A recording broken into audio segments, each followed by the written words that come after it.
개의 챕터로 구성이 되어 있고요.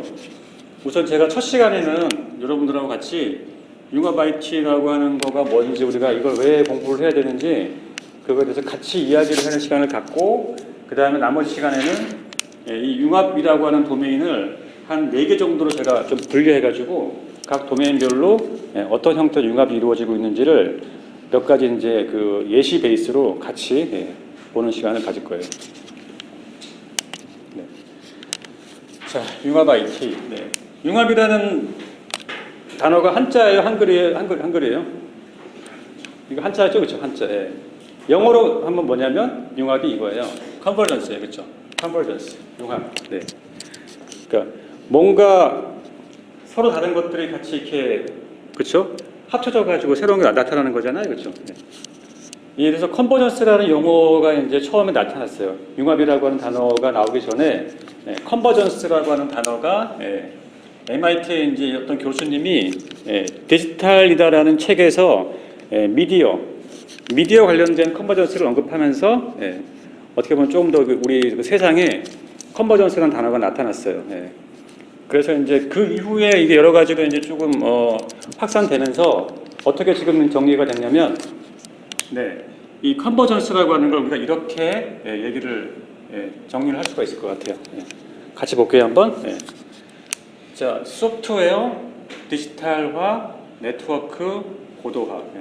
소프트웨어 디지털 네트워크 고도화와 같이 신기술을 가지고서 신기술을 이렇게 융합 또는 조합해가지고 그걸 기반으로 해가지고 전 산업에 걸쳐가지고 기능이 통합되거나, 그렇죠? 기능이 통합되거나 영역이 확대되거나 새로운 가치를 창출하는 현상, 이게 이제 융합이에요, 융합. 네. 근데 앞에 제가 하나 빠뜨렸죠, 그렇죠? 사용자 요구. 그러니까 우리가 이제 여러 가지 기술들이 있는데 어떤 기술들은 나온 지가 꽤 오래됐는데도 불구하고 아직까지도 지금 전 산업의 가치를 창출하지 못하고 있고, 어떤 기술들은 가치를 창출하고 있어요. 근데 그거의 가장 큰 이유는 이거죠, 이거. 사용자 요구에 얼만큼 이게 부응하느냐가 가장 큰 핵심이에요. 그러니까 사용자 요구가 떨어져 있는 그런 기술들은 아무리 막 화려하고 멋진 그런 기술로 이렇게 요리를 만들더라도 사용자들이 안 먹는다 이거죠. 그래서 다시 한번 정리하면 사용자 요구가 가장 핵심이 되는 거고, 거기에 맞춰 가지고 여러 가지 신기술이 융합돼서 새로운 가치를 창출하는 현상이 융합이라고 하는 거예요. 어떻게 보면 융합이라고 하는 거는 4차 산업혁명 시대에서 핵심이 되는 그런 용어라고 할 수 있어요. 여러분들 4차 산업혁명 하게 되면은 떠오르시는 신기술들이 있잖아요. 어떤 것들이 있나요? 책에는 없죠, 그렇죠? 제가 일부러 책에는 안 담았어요. 여러분들이 좀 생각하시라고. 4차 산업혁명 시대 핵심이 되는 그런 융합 그런 기술들 뭐가 있나요? IoT 맞아요, IoT. ICBM 맞아요, ICBM. 네, 그렇죠? 북한이 지금 미국을 향해 쏘는 ICBM이죠, 그렇죠? 그 ICBM 생각하시면 되고, 그래서 IoT, C는 클라우드, B는 빅데이터, M은 모바일, 그렇죠? 그래서 ICBM 플러스 지금 또 한참 막 이슈가 되고 있는 게 있죠. 화두가 되고 있는 거. 인공지능. ICBM-A. 이게 이제 어떻게 보면은 지금 현재 시대에서 핵심이 되고 있는 키 드라이버가 되는 기술들이라고 볼 수 있을 것 같아요. ICBM. 자, 그러면 제가 이제 아까 융합이라고 하는 게, 그렇죠? 융합이라고 하는 게 의미를 가지려면, 그렇죠? 이게 사용자 요구에 부응해야 되고, 그와 더불어서 새로운 가치 창출까지 이루어져야 된다고 했잖아요. 그럼 여기 나와 있는 이 5가지 기술들이 실제 어떤 것 같으세요? 사용자 요구에 맞고 실제 가치 창출이 이루어지고 있다고 보시나요?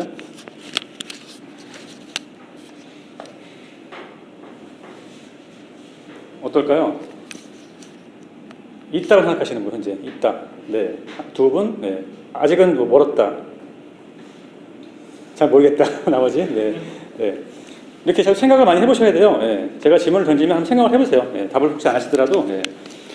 자, 어떤 것들은 보면은 이제 지금 막 계속 가치를 창출하는 게 있고, 어떤 것들은 아직까지 좀 준비가 필요한 게 있어요. 그렇죠? 예. 자, IoT 같은 경우는 이제 막 등장하기 시작해가지고 아직은 예, 이게 뭔가 확산돼가지고 산업의 가치를 창출하고 있다고 보기는 어려워요. 그렇죠? 예. 물론 여러 가지 이제 나오고 있긴 하지만 아직은 이제 가치 창출까지는 아닌 거죠. 클라우드는 어때요? 클라우드는 솔직히 많이 적용되고 있어요. 이게 2008년도에 막 나타나가지고 10년이 지나면서 지금은 클라우드를 많이 이용하고 있어요.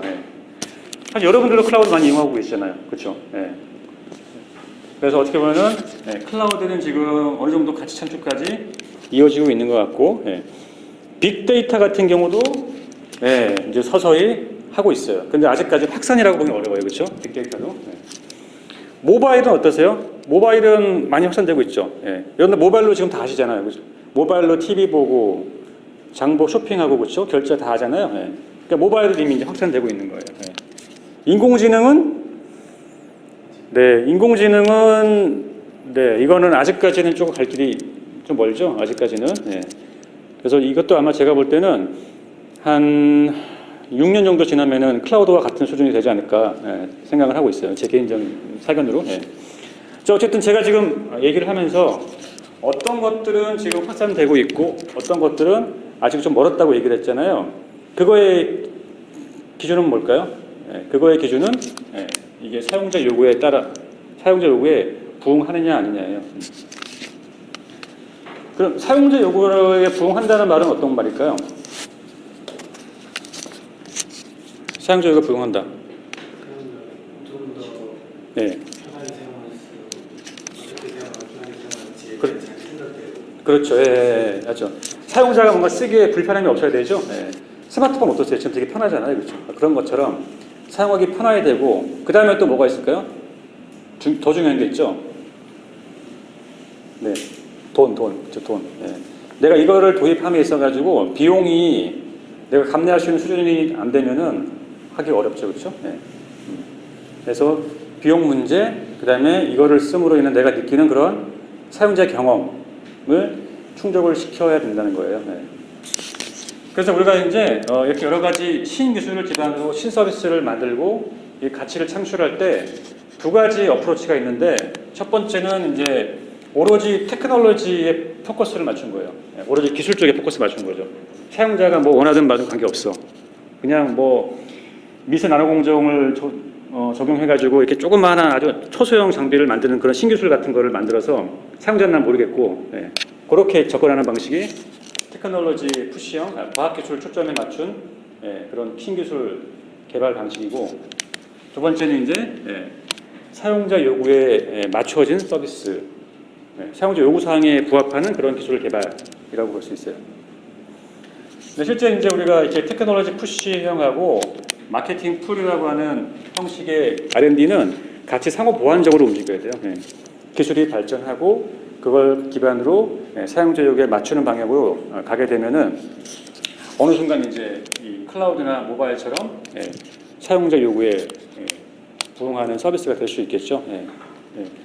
그래서 전반적으로 여러분들은 이제 앞으로 융합 IT를 바라보실 때 그냥 기술만 냈다 보지 마시고 그 기술이 과연 사용자 요구에 부응하는 것인가를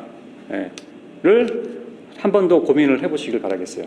그 기술이 정말 사용자가 편하게 사용할 수 있는 것인가, 사용자가 기꺼이 비용을 지불할 만큼 저렴한 비용으로 사용을 할 수 있는 것인가, 그런 여러 가지 측면들을 좀 고민을 하시길 바랄게요.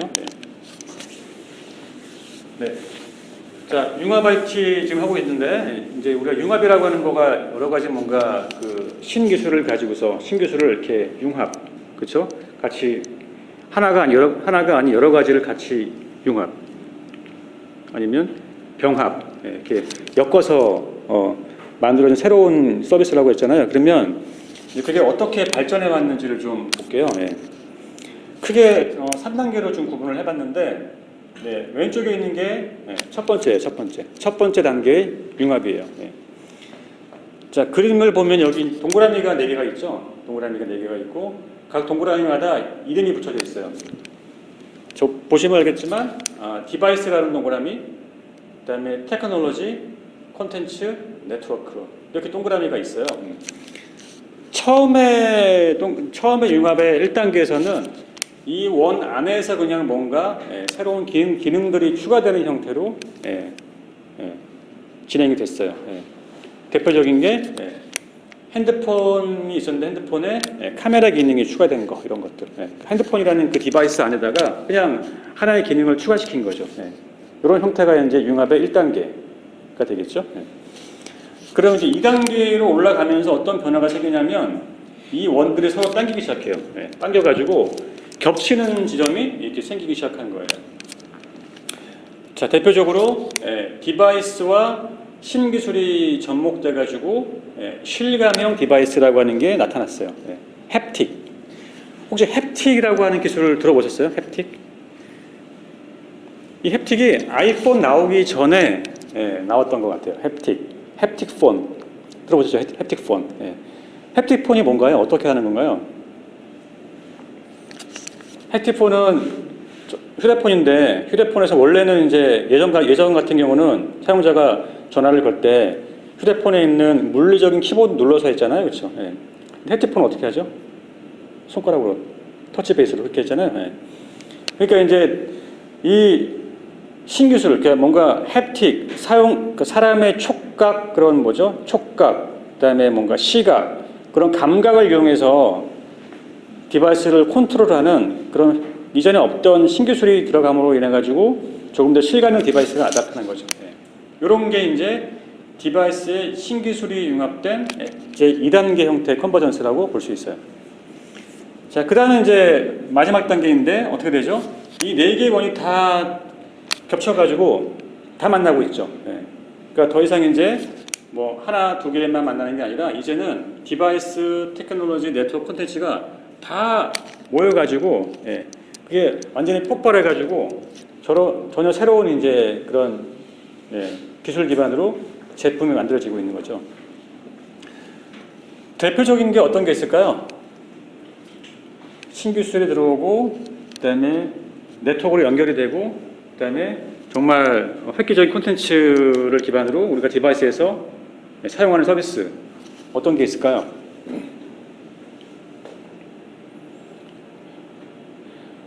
자, 자율주행 자동차 어떠세요? 자동차라는 디바이스가 있는데 그렇죠? 여기에 정말 자율주행이라는 신기술이 들어와서 근데 자율주행 차가 되려면 어떻게 해야 되나요?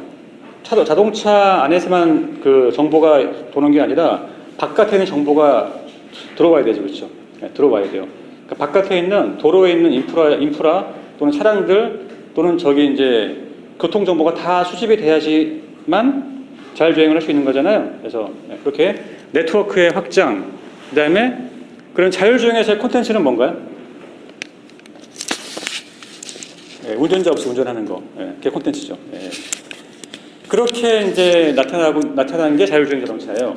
그래서 융합 3단계. 그래서 여러분들이 지금 현재 융합 3단계 시대에 살고 계세요. 그러면 자율주행 자동차 말고 또 다른 예시가 있나요? 디바이스, 네트워크, 콘텐츠, 그다음에 여기 이제 신기술 기반으로 뭔가 획기적인 서비스로 나오고 있는 게 또 있나요?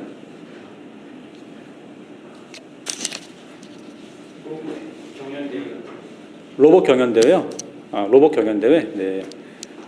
로봇을 얘기하신 거죠, 로봇? 네. 그렇죠. 로봇도 이제 제 스스로 사람이 뭔가 명령을 내리지 않아도 로봇 스스로가 이렇게 움직이고 뭔가 일을 하는 거잖아요. 그러면 그것도 그렇죠.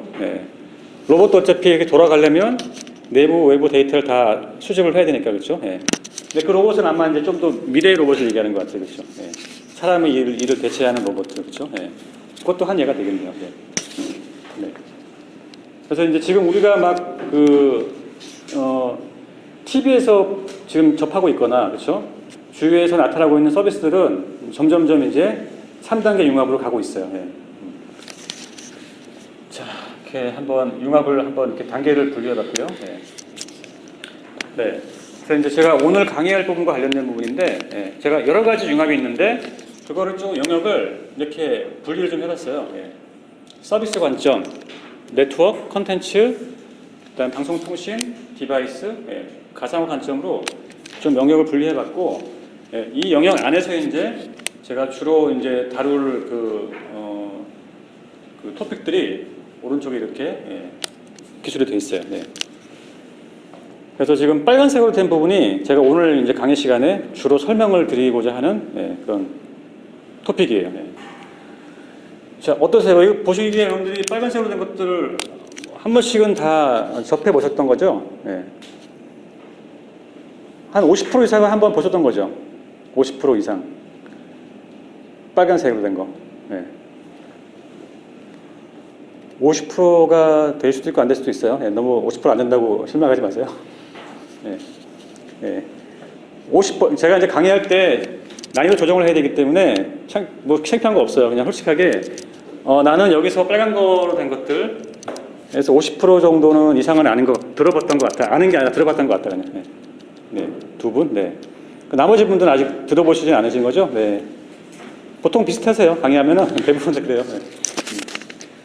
이런 것들은 이제 회사에서 뭔가 기획 업무를 하시는 분들은 제안을 하거나 기획 업무를 하시는 분들은 많이 낯이 익은데 그렇지 않고 개발만 하시는 분들은 잘 모르는 것들이에요. 네. 저도 처음 2008년 11월 때 공부했을 때 융합 IT 과목 들어갔는데 물론 경영보다는 더 많이 알았지만 그래도 한 7, 80%는 모르는 것들이었어요. 네. 그래서 일단 오늘은 지금 빨간색에 있는 것들을 주로 볼 거고요. 여기 있는 것들은 일부 몇 가지는 이제 최신 이슈이기도 하지만 거의 대부분은 과거에 나왔던 것들이에요. 근데 잘 들어보게 되면 이것들이 현재 나오고 있는 신기술의 근간이 되고 있는 기술들이라고 볼 수 있어요. 네.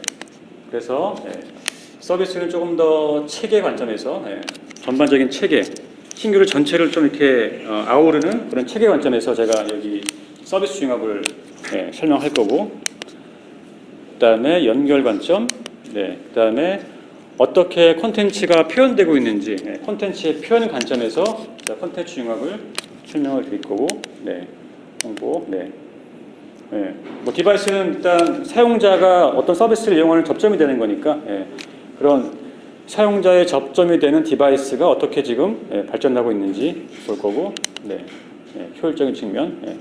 그래서 방송통신하고 가상화 쪽은 제가 오늘 강의에는 포함이 안 돼 있어요.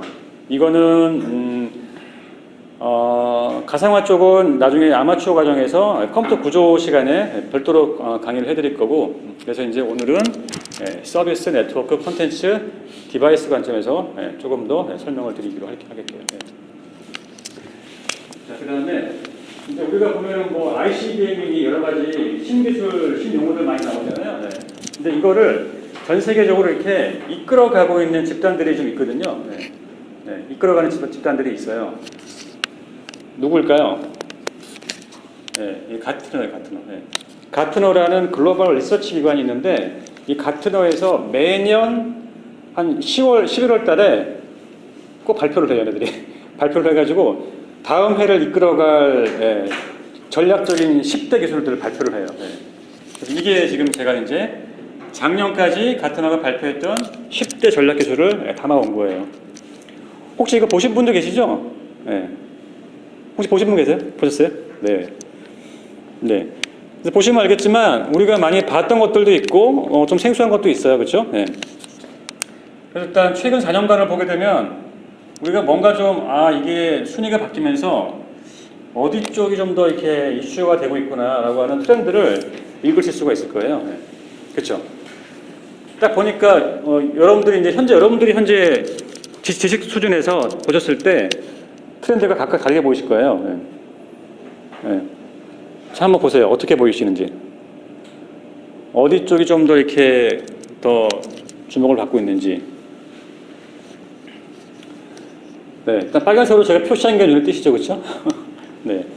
그래서 지금 우리가 이제 사물 인터넷이라고 하는 게 2014년도에부터 부터 해서 쭉 이렇게 상위권에 배치해 있었고, 요게 이제 2016년 넘어오면서부터는 사물 인터넷이라는 단일 용어가 아니라 이게 쪼개졌죠, 그렇죠?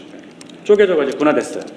그래서 사물 정보, 그다음에 사물 인터넷 플랫폼 이렇게 이제 쪼개졌죠. 이거는 어떤 의미일까요? 원래는 사물 인터넷으로만 이렇게 얘기를 하고 있다가 갑자기 이게 이제 쪼개진 거죠. 이건 무슨 의미일까요? 네, 처음에 나타났을 때는 그냥 이게 정말 좋은 겁니다 라고 나타났다가 이걸 이제 적용을 하려고 하다 보니까 점점 중요한 것들이 보이기 시작하는 거예요. 그렇죠?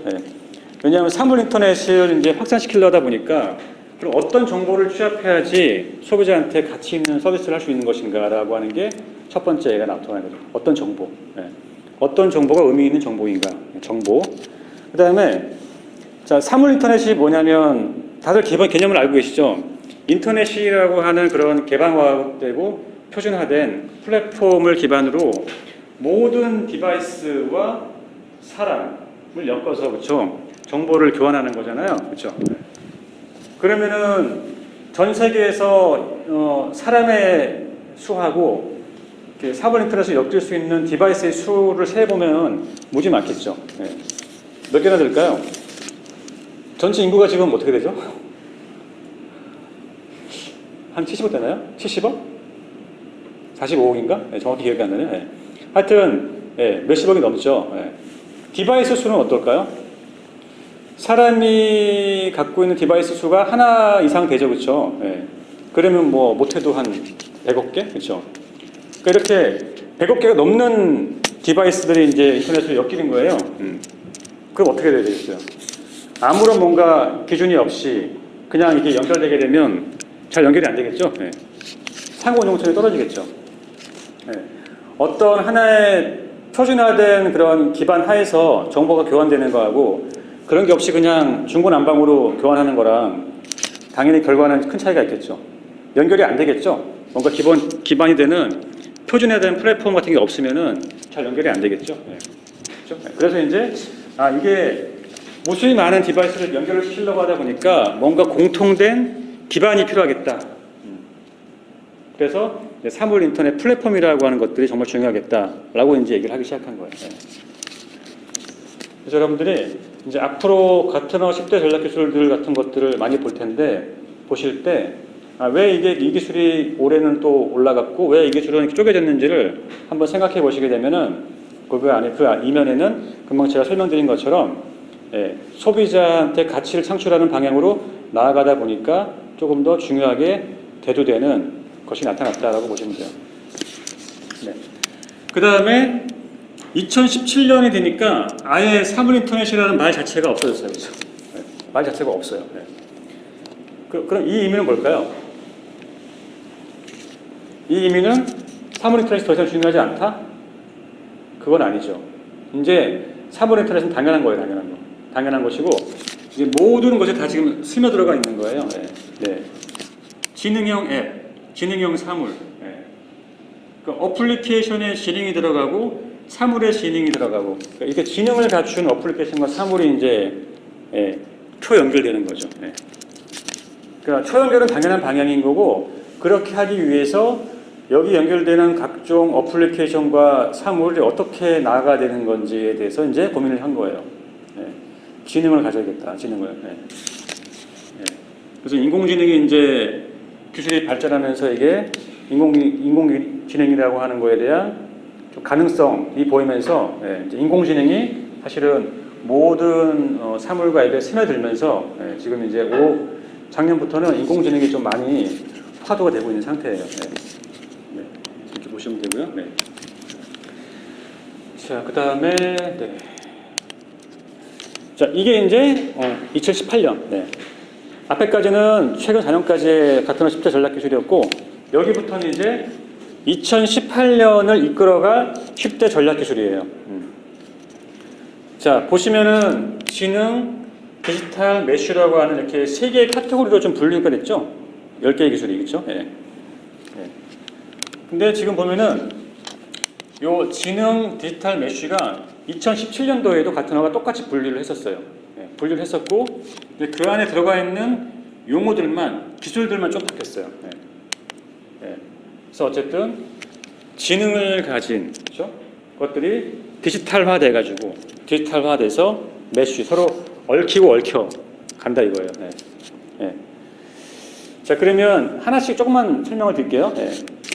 자 지능 관점, 인텔리전스. 자 지능 관점에서 이렇게 크게 세 가지의 기술이 지금 주목을 받을 거다라고 하고 있어요. 첫 번째, AI 강화 시스템, AI 강화 시스템, AI 파운데이션. 그러니까 이거는 이제 쉽게 말하면 인공지능 알고리즘이 더 고도화될 거라는 뜻이에요. 더 고도화될 거다. 인공지능 알고리즘이 점점 더 고도화될 거다. 이 뜻이거든요. 그러면 인공지능이라고 하는 게 혹시 여러분들 언제 처음 나왔는지 아세요? 인공지능? 1950년대부터 나오기 시작했어요. 인공지능이라는 말이. 근데 이제 그게 무려 60년이 지나서야 이제 주목을 받기 시작하는 거죠. 그 전까지는 인공지능이 뭐 되게 초보적인 수준이었던 거죠. 아무리 뭐 그 여러 가지 연구 개발자들이 획기적인 알고리즘을 가지고 인공지능을 했더라도 그거에 대한 성과가 되게 미비한 거죠. 사람이 하는 거를 못 따라갔던 거죠. 인공지능이. 근데 인공지능이 사람을 따라잡기 시작했잖아요. 그렇죠? 그게 이제 그 체스 챔피언을 인공지능이 이기고부터 그렇죠? 또 IBM 왓슨이 그 퀴즈쇼에서 사람을 이기고부터 또 알파고가 이세돌을 이기고부터 이제 이게 주목을 받은 거예요. 그래서 그 시점이 2012년도 정도로 보시면 돼요. 인공지능이 가능성이 인정받기 시작한 게. 근데 이 인공지능이 이렇게 주목을 받게 된 그 배경에는 크게 두 가지 관점에서의 변화가 있어요. 이 두 가지 변화 때문에 인공지능이 지금 이제 우리한테 주목을 받고 있는 거죠. 첫 번째는 뭐냐면 과거의 인공지능 같은 경우는 그 연구 개발자들이 알고리즘을 만들어 가지고 그거를 알고리즘을 계속 발전시켜야 되잖아요, 그렇죠? 발전을 시켜야 되는데 보통 인공지능은 그 기계가 이제 사람처럼 학습을 해가지고 그렇죠? 배운 다음에 그걸 배운 걸 토대로 해서 판단하는 거잖아요, 그렇죠? 근데 그 학습 알고리즘 자체가 상당히 한계가 있었어요. 기계가 학습을 하고 학습한 결과에서 문제가 있는 부분을 고치고 하는 부분에 있어가지고 그게 상당히 엄청나게 많은 시간을 소모하는 거잖아요, 그렇죠? 기계가 방대한 자료도 봐야 돼, 데이터를 같이 받아서 봐야 되고, 그렇죠? 그다음에 기계가 학습한 거를 잘못된 부분들을 고쳐가지고 알고리즘 반영을 해야 되잖아요, 그렇죠? 근데 그런 작업을 하는 시간이 엄청나게 오래 걸리는 거예요, 오래 걸리고 사람의 손이 개입이 돼야 되고, 그리고 또 기계가 뭔가 학습을 할 수 있는 데이터 양도 상당히 적었죠. 그러다 보니까 이제 알고리즘이 발전하기가 한계점이 나타났던 거고, 이거와 연관돼 가지고 어쨌든 이제 제한된 시간 내에 빠르게 학습을 해야 되잖아요, 그렇죠? 빠르게 학습을 해야 되는데 이제 그걸 학습을 하는 게 컴퓨터가 하는 거잖아요.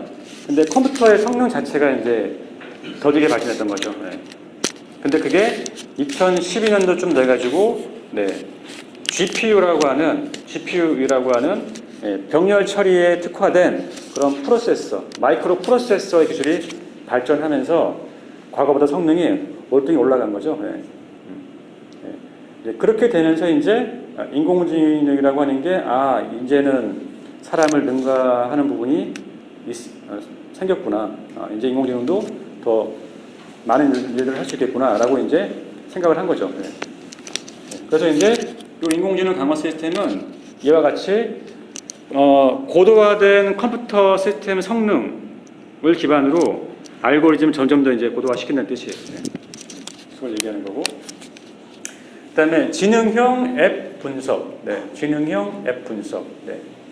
이건 쉽게 얘기하면 뭐죠?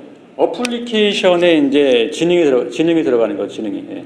그러면 어플리케이션에 지능이 들어간다고 하면은 우리가 여러분들 그 실제 신문 같은 데서 보시게 되면 접하는 용어들 중에 이 지능이 들어간 앱이 있어요. 우리가 사용하는 애플리케이션에 이제 지능이 들어오는 거죠. 어떤 것들이 있을까요? 지능이 들어간 앱. 네, 그렇죠. 로보 어드바이저 같은 거 있죠. 로보 어드바이저. 예. 그러니까 옛날 같은 경우는 내가 주식 투자할 때 그 증권사의 브로커한테 그 의뢰해가지고 브로커가 추천하는 상품을 구매했잖아요. 근데 그게 아니라 지금은 사람이 아닌 어플리케이션에 들어가 있는 로봇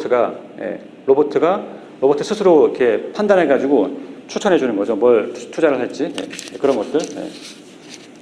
그래서 지금은 이제 트렌드가 이 애플리케이션에 사람이 하는 일을 할 수 있는 로봇 에이전트가 탑재돼서 그의 지능을 갖고 사람한테 서비스를 해주는 거죠.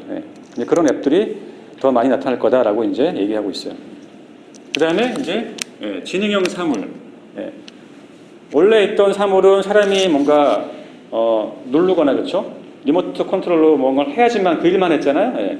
근데 그게 아니라 이런 사물조차도 이제 지능을 갖게 될 거다라고 하고 있어요. 그럼 어떤 것들이 우리가 있을까요? 우리가 지금 그 실생활에서 볼 수 있는 지능을 가진 사물들 뭐가 있나요? 네? 에어컨 맞아. 에어컨, 냉장고, 세탁기, 그다음에 청소기 그렇죠. 요즘은 그 인공지능 안 들어가면 안 팔리잖아요, 그렇죠? 그런 것들이에요. 그래서 로봇 청소기 같은 것도 사람이 그냥 전원만 누르면 지가 알아서 그냥 닦지 않은 곳을 다 청소하는 거잖아요. 그렇게 이제는 이제 기업에서 제품을 만들 때 인공지능 뭐뭐뭐가 안 들어가면 이제 장사가 안 된다는 거죠. 그걸 같은 가지고 예견한 거죠. 그래서 이제 모든 사물과 앱의 지능화, 고도로 발달된 인공지능 그런 시스템을 기반으로 해서 더 인공지능을 탑재한 사물과 앱이 증가할 거다라고 얘기하고 있어요.